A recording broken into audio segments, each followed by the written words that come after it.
আসসালামু আলাইকুম, welcome to back to my channel. তো আমরা চলে এসেছি মাঠে। মাঠে আমরা এই জন্য এসেছি, আমরা এখন শাক দেখবো। যদি শাক হয় তাহলে আমরা তুলবো। আমরা শাক তোলা শুরু করে দিয়েছি, দেখতেই পাচ্ছেন যে আমার মা ওখানে শাকটা তুলছে।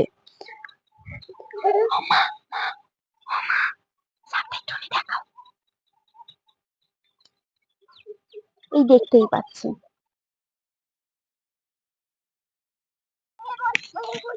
চলো।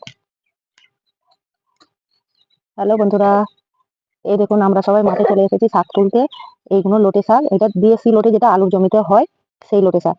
কত হয়ে আছে দেখুন, আমি ভাবতেই পারিনি যে মাঠে আবার এত লোটে শাক হবে। আর এই শাকগুলো খেতে দারুণ মজা।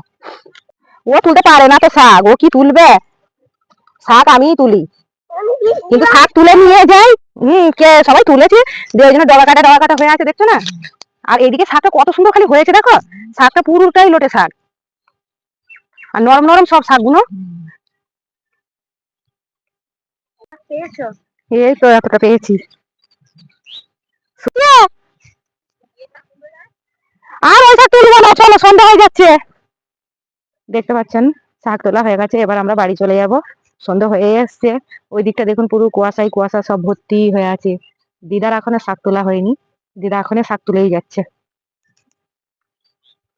ও মা, তুমি শাক তুলে আনার সাথে সাথেই বসে পড়েছো শাক বাছতে? হ্যাঁ, না এখন বেছে রেখে দিলে কিন্তু সকালবেলা অনেক লেট হয়ে যাবে। এবার সকালবেলা কাজ করতে, রান্না চাপাতে, চা পানি করে খেতে তো অনেক টাইম চলে যায়, তার মধ্যে শাক বাছাটা সম্ভব হবে না, ওই জন্য এখন বেছে নিলাম। দেখুন বন্ধুরা, আমার শাক বাছা হয়ে গেছে। এই শাকগুলো এবার ধুয়ে খোলা আকাশের নিচেই রেখে দেবো। রেখে দিলে পরে এটা টাটকা হয়ে থাকবে। আর কালকে আবার সকালবেলা ভালো করে একবার দেখে নেবো, দেখে নিয়ে আবার ভালো করে ধুইবো, ধুয়ে তারপরে এটা ভাজি করবো। তো আজকের ভিডিওটা এই পর্যন্ত করলাম, আবারও আপনারা দেখতে পাবেন আমাকে অন্য ভিডিওতে।